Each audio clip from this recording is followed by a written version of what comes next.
Bismillahirrahmanirrahim. Pada kesempatan ini langsung saja saya akan membahas tentang di mana pada masa ini banyak sekali orang-orang itu membicarakan tentang zat Allah menggunakan akalnya. Nah, ini harus kita bahas nih. Apakah kita boleh membicarakan zat Allah itu menggunakan akalnya kita itu? Nah, saya akan membawakan ibarat dari Syekh Tahir bin Saleh Al-Jazair dalam kitab Jawahirul Kalamiyah.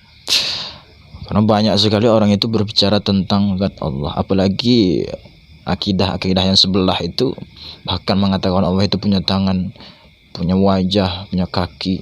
Nah, itu jelas sudah melenceng lah.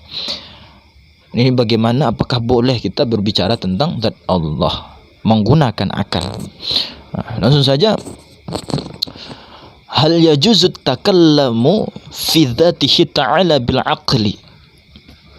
Apakah kita boleh membicarakan tentang zat Allah menggunakan akal?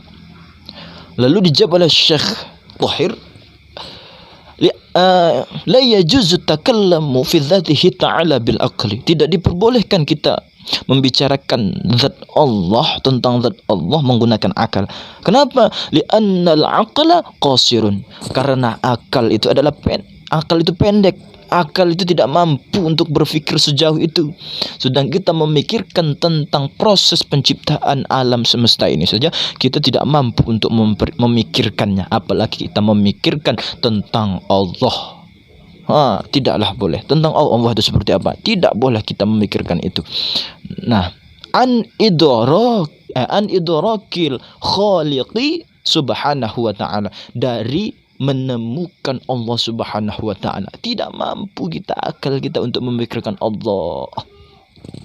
Kenapa? Fakullu ma khatara bi balika fallahu bi khalafi dhalik.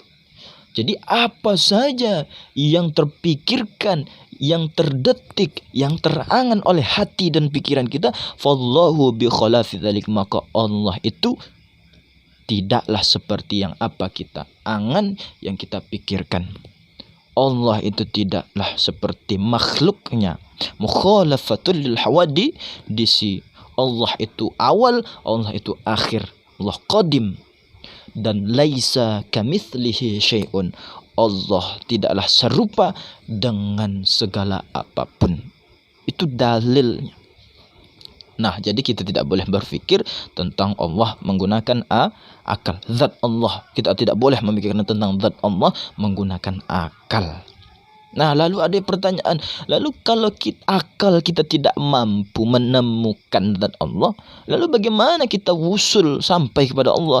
Idza kana al-aqlu la yudriku dzatuhu ta'ala, fa kaifal wusul ila ma'rifatihi?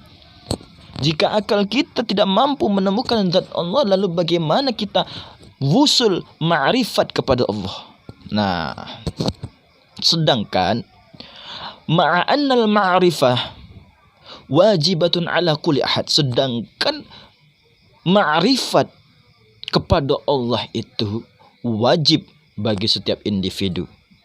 Lalu dijawab oleh Syekh Tahir ini, inna ma'rifatuhu ta'ala fayahsulu bima'rifati sifatihi minal wujud wal baqa wal qidam wa mukhalafatu lil hawadisi, sampai selesai. Kata Syekh Tahir, karena sesungguhnya ma'rifat kepada Allah itu adalah hasil daripada mengetahui sifat-sifat Allah. La bima'rifati dzatihi, tidak mengetahui yaitu tentang zatnya Allah. Jadi mengetahui tentang sifat-sifat Allah seperti sifat wujud, qidam, baqa, mukhalafatul hadisi, yaitu sifat 20. Itu seperti itu supaya kita bisa ma'rifat kepada Allah. Jadi Seperti itulah, kita tidak boleh memikirkan zat Allah menggunakan akal kita. Li'annal aqla qasirun, karena akal itu pendek. Dan bagaimana supaya sedangkan akal kita pendek, lalu bagaimana kita untuk ma'rifat kepada Allah? Jawabannya adalah kita untuk ma'rifat kepada Allah yaitu dengan bima'rifati sifatihi, mengetahui sifat-sifat Allah yang wajib bagi Allah. Seperti itu. Wallahu a'lam.